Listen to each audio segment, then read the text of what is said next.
It's only January 2nd, 2017, and I already got a rant on my spirit. So yesterday on my Real Housewives of Atlanta review, at the end of my video, I clearly stated, state your opinion below on the show. Not about me, my opinions, how I feel about the show, but about your feelings about the show. And two lovely women decided to come underneath the comment section and say this. One viewer had this to say: thank you for taking the time out to give us all recaps of Real Housewives of Atlanta. I following your show for almost a year. I did pull back from watching it due to the fact that you use the N-word and call women bees. I think people would agree that your talent is so great that you don't have to add extra. Another young lady said, I love your commentaries. I do, however, wish you wouldn't curse so much. It's taken away from all of your hard work. Please just consider it. Happy New Year. Well, I thank you two women for watching my reviews, for subscribing if you have. I appreciate it. I tell you all every video that I appreciate your views. I love you all dearly. But what I will not tolerate or have in my life in 2017, and hopefully a lot of you will agree, is somebody telling me how I should act or how I should behave. Both of the women were nice about what they said, but there were two problems that I had. The first young lady saying that you don't have to add the extra, and then the second young lady saying it's taken away from all of your hard work and I wish you wouldn't curse so much. First of all, for the first lady, nothing about me is extra or added. This is me 100%. I act like this on and off the camera. I'm not putting on for nobody. I'm 35 years old. I don't have to fake add, you know, be extra anybody. This is 100% me from day one when I started my YouTube channel February 13th, 2013. I have never changed. I've never fronted, never faked. If I was trying to be anything but me, I would get on this motherfucker with makeup on, hair done, full outfit, glam every week trying to impress motherfuckers, but I don't, because I don't give a fuck. Sir, the second thing was the other young lady saying, I wish you wouldn't curse so much. It takes away from your hard work. It don't take away from nothing, because my views continue to go up and my subscribership continue to go up. And why? Because I'm 100% authentically me. I'm not trying to be nobody else. I curse, I sure do. I curse like a fucking sailor. I enjoy cursing. It gives me life. And if more of you would curse, maybe you wouldn't be so fucking uptight and so worried about what the next person is doing. Say fuck. Just say it right now. Just say it with me. Fuck. Bitch. Cunt. Pussy. Dick. Motherfucker. Shit. Ass. Just say it. It feels so good. You know how much I get enjoyment out of calling somebody a punk, pussy ass nigga? That shit feels great. It makes my vagina tingle. Didn't it make yours?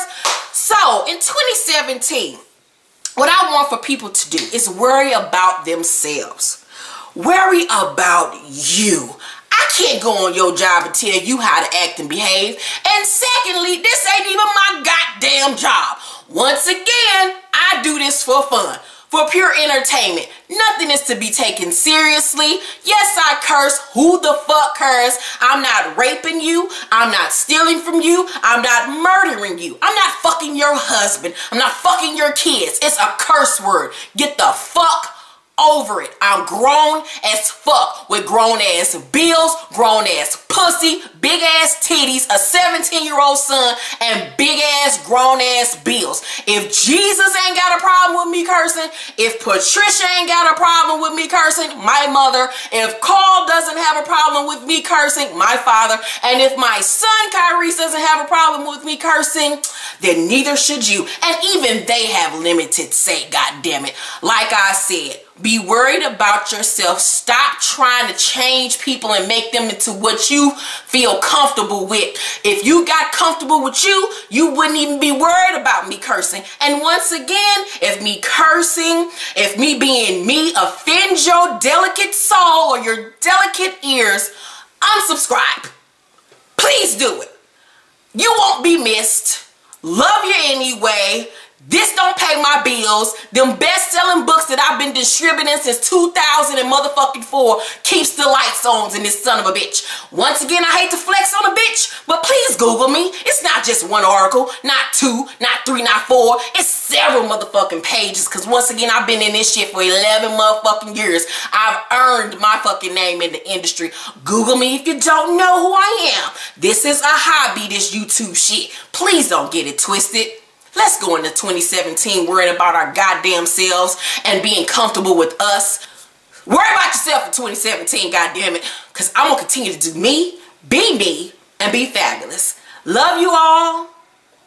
Now let's get into regular scheduled programming.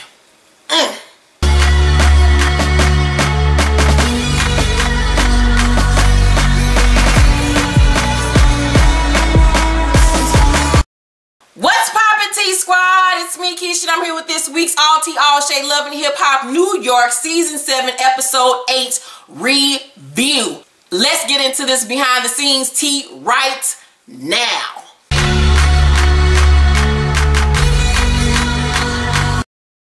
So, Yandy got on her Instagram page earlier last week and posted this video to her haters, I guess, and to Erica and Sam. I guess she had to let you bitches know. What I don't exactly know, but she had to let you know this. Fuck them bitches, you my nigga. And you said fuck them niggas, you my bitch. Fuck all them niggas you been with. The best in the room is everybody. Okay, Yandy. Girl, sit down. Alright. Let's continue on with the show.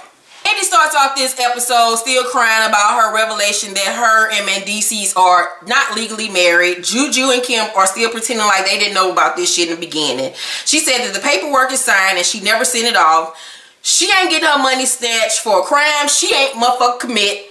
She spilled the tea basically before Erica and Sam found out and spilled the tea for her. She didn't want them bitches having shit on her.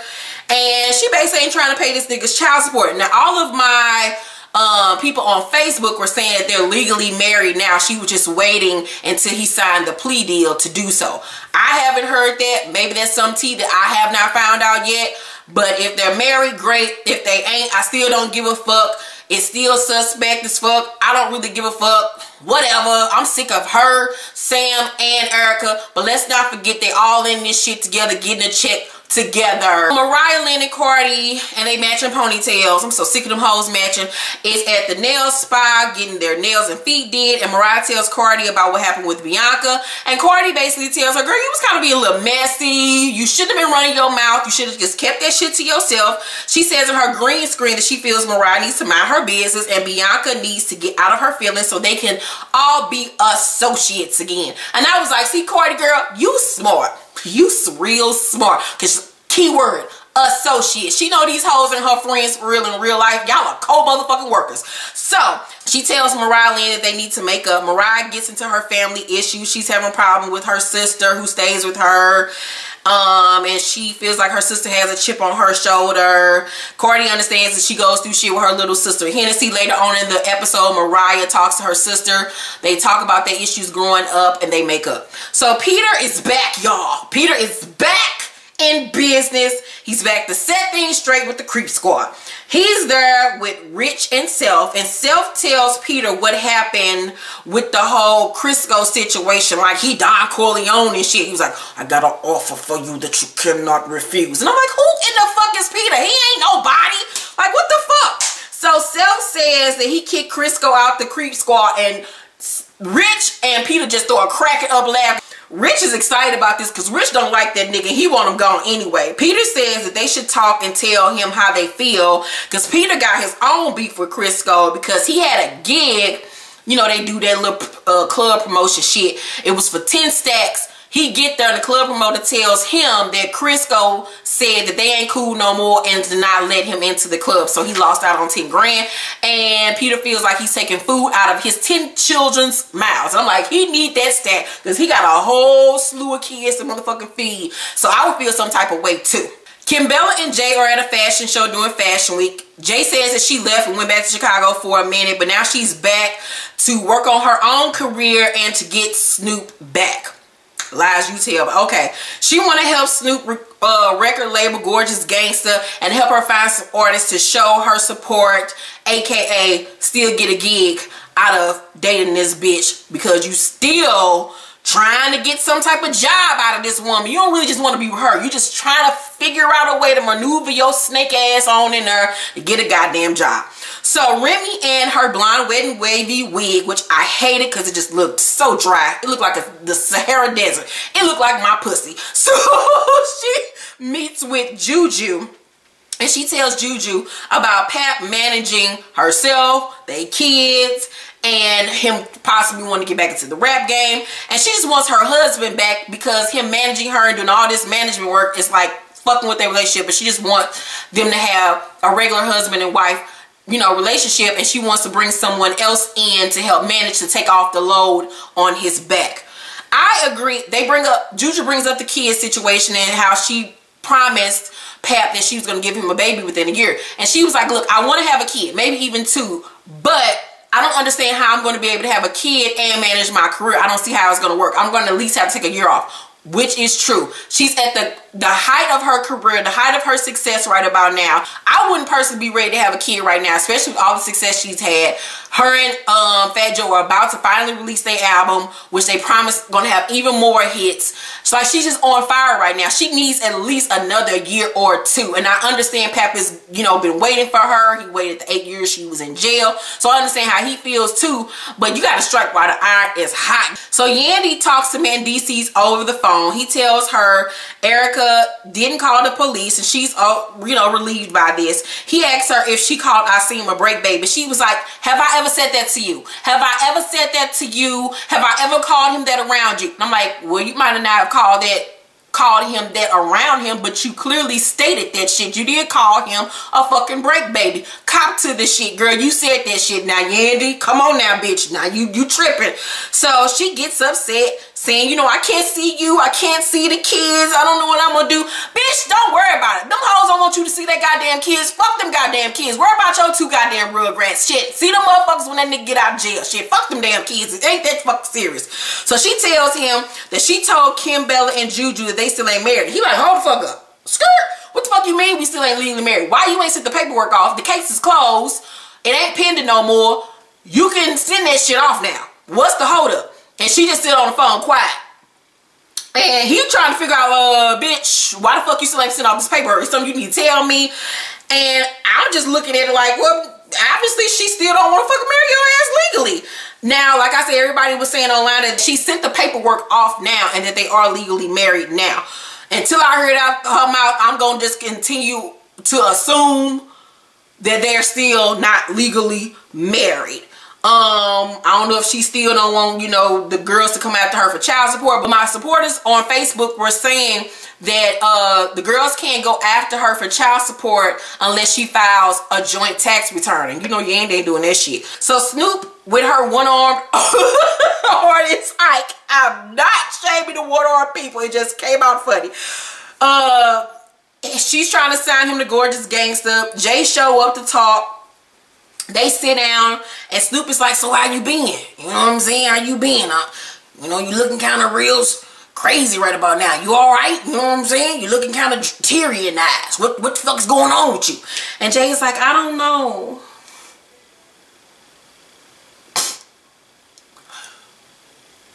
Yeah, see, I can act too. Of course, Snoop falls for the bait. She was like, I mean, I see you struggling, you know what I'm saying? Calm down, you know, we ain't hating on each other. I see you, you know, you really emotional right now, you know.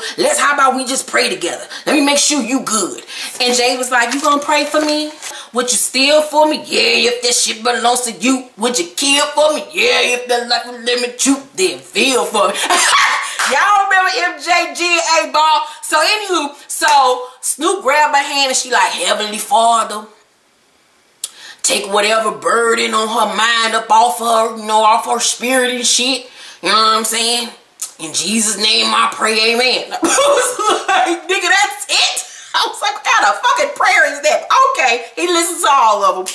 So Jay's like, thank you, I really appreciate that. And then Jay tells Snoop she want to work for her at Gorgeous Gangster, and Snoop is still kind of weird because she like, where all these emotions and shit coming from? So Jay tells her she found an artist that she wants to show her. Remy and Pap are having a picnic in the park, and she tells him how she wants to bring in another manager, and he feels like she's firing him. She's like, no, I'm not really firing you, I just think we need some extra help. And you know, I know how you kind of want to get back into the rap game, and it's just too much. You working too much, it's interfering with our marriage. And AKA, I already brought somebody else in.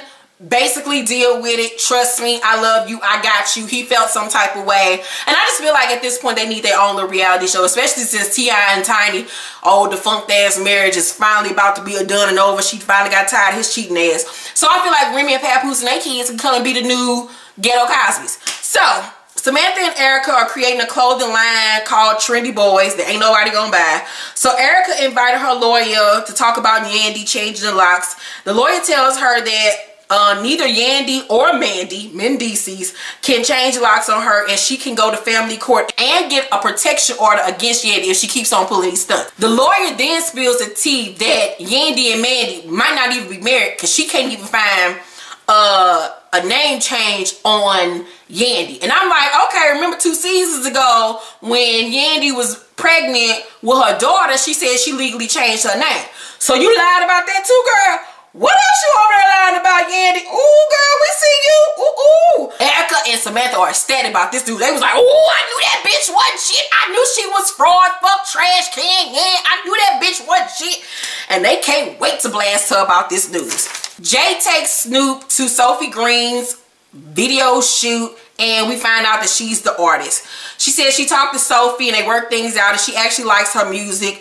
Snoop is like, you came through for a nigga, you know, you might be able to work for Gorgeous Gangster after all. And she invites Sophie to come to this showcase and perform, and Sophie's like, all right, we gonna do this. Girl, this shit don't show you all this shit is fucking scripted. Okay, all right. So at the end of the episode, it's the Creep Squad sit down. They act like they're the Godfather. So Peter is there getting the whole poker table together. Rich and Self show up, and DJ Self still want Crisco out the group. They act like this new addition and he Bobby Brown. So Crisco shows up and sit opposite them at the table. It's 3 against 1. Peter says he wanted to sit face to face and say what it is, and Crisco's like, all right, you niggas want to talk, let's talk. Crisco confronts Self on blocking him out the radio station. He says Self stopping his money, and Peter like, oh, we want to talk about stopping money, my nigga? Okay, well, let's talk about stopping money. So he confronts Crisco about the whole club gig and him taking 10 stacks out his pocket, and Crisco says, I absolutely did block you from having that club gig because you was doing business with niggas I don't like. And we trying to figure out who the fuck he talking about. And come to find out, he talking about Rich from that beef they had last season over that Mariah Lynn bullshit. So Peter is like, man, they ain't had shit to do with me. That was between you and that motherfucker. Look, they want you out the group, and I'm just gonna need an apology and I need my money back. And Crisco says they all fake. They shouldn't have made moves behind his back, or he would have never had to make the moves that he made. And he says, look, apology ain't gonna happen. I think go on your way over to this motherfucker, you bumped your head. I got some money in my pocket. How much you say it was? 10 G's? Well, shit, I got, what's this? $5,000 on it. You can have that. You know what I'm saying? You can have that. And since you seem real hostile, how about you come over here and come get it? And next thing we know, Peter jump over the table and shit like he doing the long jump and try to run and jump on him like Mariah Lynn did Bianca. Security jump in, nobody can fight, and the episode was over. I give tonight's episode a B-. It was quite entertaining. This season has really been lit though. This season, I'm loving it.